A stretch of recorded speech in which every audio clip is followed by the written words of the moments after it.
సాక్షి TV ప్రసారాలను నిలిపివేయడం చట్టరీత్యా నేరం. సాక్షి టీవీ ప్రసారాల కోసం మీ స్థానిక కేబుల్ ఆపరేటర్ని వెంటనే సంప్రదించండి. డిటిహెచ్లో, ఇంటర్నెట్లో కూడా సాక్షి టీవీ ప్రసారాలను వీక్షించవచ్చు. మారుతున్న వాతావరణ పరిస్థితులతో వైరల్ ఫీవర్స్ పంజా విసురుతున్నాయి. పడిపోతున్న టెంపరేచర్స్ ఆరోగ్యంపై ఎఫెక్ట్ చూపిస్తున్నాయి. పెరుగుతున్న చలి ప్రభావం వల్ల వైరల్ ఫీవర్స్తో ఆసుపత్రుల్లో రోగుల సంఖ్య పెరుగుతోంది. ఫీవర్ ఆసుపత్రుల్లో రోజుకు 500 మంది అవుట్ పేషెంట్లు వస్తున్నారని చెబుతున్న ఫీవర్ హాస్పిటల్ సూపరింటెండెంట్ రాజేంద్ర ప్రసాద్తో మా ప్రతినిధి విక్రమ్ ఫేస్ టు ఫేస్. వాతావరణం మారింది, చలి తీవ్రత పెరిగింది. ఈ వాతావరణ మార్పు అన్నది ఆరోగ్యంపై ఎలాంటి ప్రభావం చూపుతుందన్నది ఫీవర్ ఆసుపత్రి సూపరింటెండెంట్ డాక్టర్ రాజేంద్ర ప్రసాద్ గారు మనతో పాటు ఉన్నారు. వారిని అడిగి తెలుసుకునే ప్రయత్నం చేద్దాం. ఈ వాతావరణ మార్పు ఆరోగ్యంపై ఎలాంటి ప్రభావం చూపుతాయి? సో మనకి వర్షాకాలం స్టార్ట్ అయినప్పుడు కొన్ని రకాల హెల్త్ ప్రాబ్లమ్స్ వచ్చే అవకాశం ఉంటుంది. ఇప్పుడు వర్షాకాలం అయిపోయిన తర్వాత చలికాలం స్టార్ట్ అయింది. అందులో సడన్గా వాతావరణ మార్పులు వచ్చినాయి కాబట్టి ఈ వాతావరణ మార్పుల వల్ల వైరస్లో పెరుగుదల కావచ్చు, వాటి గ్రోత్ కావచ్చు, అవి సస్పెండ్ అయ్యి గాలిలో ఎక్కువసేపు ఉండే అవకాశం కానీ ఎక్కువ అవుతుంది. సో దీనివల్ల ఎక్కువగా వచ్చే ప్రాబ్లమ్స్ ఏంటంటే అప్పర్ రెస్పిరేటరీ ఇన్ఫెక్షన్స్ లైక్ దగ్గు కానీ, జలుబు, తర్వాత చెవి నొప్పి రావడం, లంగ్ ఇన్ఫెక్షన్స్, న్యూమోనియా రావడం, ఇటువంటి అవకాశాలు మ్యాక్సిమం ఉంటాయి మిగతా వాటితో కంపేర్ చేస్తే కనుక.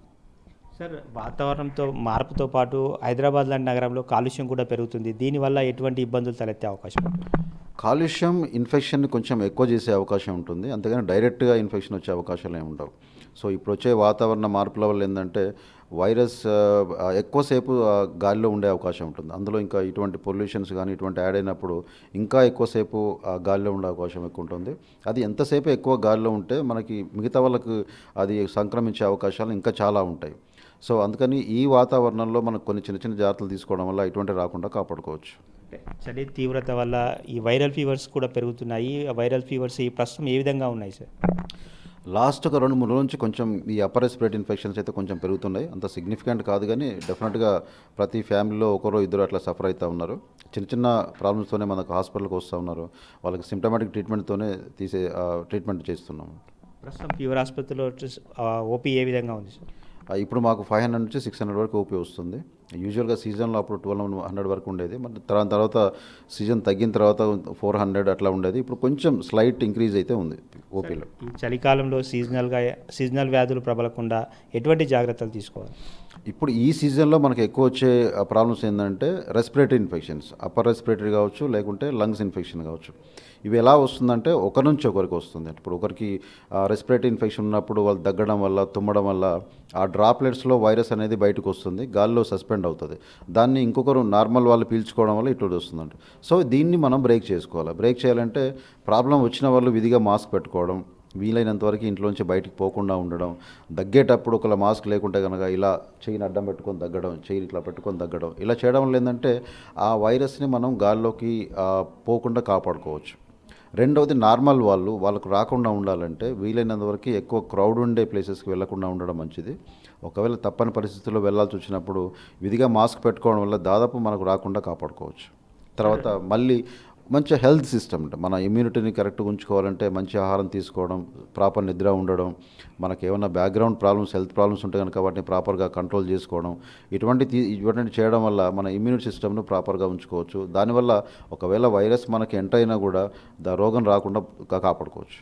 సార్, న్యూమోనియా అనగానే చిన్నపిల్లల్లో ఎక్కువగా వస్తుంది అనేవారు. ఇప్పుడు పెద్దవాళ్ళకు కూడా న్యూమోనియా వస్తుంది. దానికి కారణాలు ఏంటి అంటే ఏం చెప్తారు? ఒకటి, చిన్నపిల్లలకి, తర్వాత యంగ్గా ఉన్న వాళ్ళకి, పెద్దవాళ్ళకి ఒకటే తేడా ఉంటుందండి, ఇమ్యూన్ సిస్టమ్ తేడా ఉంటుంది. చిన్నపిల్లలకి ప్రాపర్గా ఇమ్యూన్ సిస్టమ్ డెవలప్ కాదు కాబట్టి వాళ్ళకి ఎక్కువ సేమ్ ఇన్ఫెక్షన్ వస్తుంది. సేమ్ వైరస్ ఒక చిన్న పిల్లాడికి వచ్చినా కూడా, పెద్దవాళ్ళకి వచ్చినా కూడా ఎక్కువ సివియారిటీ ఉంటుంది. ఎందుకంటే ఇమ్యూన్ సిస్టమ్ వాళ్ళకి మిడిల్ ఏజ్ కానీ యంగ్ పీపుల్కి ఉన్నంత పర్ఫెక్ట్గా ఉండదు. సో కాబట్టి వాళ్ళకి ఎక్కువ జాగ్రత్తలు తీసుకోవాల్సి వస్తుంది. సో చిన్నపిల్లలు కానీ, లేకుంటే పెద్ద వయసు ఉన్న వాళ్ళు కానీ, లేకుంటే పెద్ద వయసు ఉండేసి అదర్ డిసీజెస్ ఉన్న వాళ్ళు కానీ, అంటే క్యాన్సర్ కానీ, తర్వాత షుగర్ కానీ, బీపీ కానీ, గుండె జబ్బులు ఉన్న వాళ్ళు కానీ, ఇటువంటి వాళ్ళు వీలైనంత వరకు ఎక్కువ జాగ్రత్తలు తీసుకోవాల్సి వస్తుంది మామూలు వాళ్ళతో కంపేర్ చేస్తే కనుక. మొత్తం మీరు చూసుకోవచ్చు, చలికాలం కనీస జాగ్రత్తలు తీసుకుంటే ఈ వైరల్ ఫీవర్స్ బారి నుంచి రక్షించుకోవచ్చు అని చెప్తున్నారు ఫీవర్ ఆసుపత్రి superintendent doctor Rajendra Prasad. Video journalist C Srinivas గౌడ్తో విక్రమ్, సాక్షి టీవీ, హైదరాబాద్. సాక్షి టీవీ ప్రసారాలను నిలిపివేయటం చట్టరీత్యా నేరం. సాక్షి టీవీ ప్రసారాల కోసం మీ స్థానిక కేబుల్ ఆపరేటర్ను వెంటనే సంప్రదించండి. DTH లో ఇంటర్నెట్లో కూడా సాక్షి టీవీ ప్రసారాలను వీక్షించవచ్చు.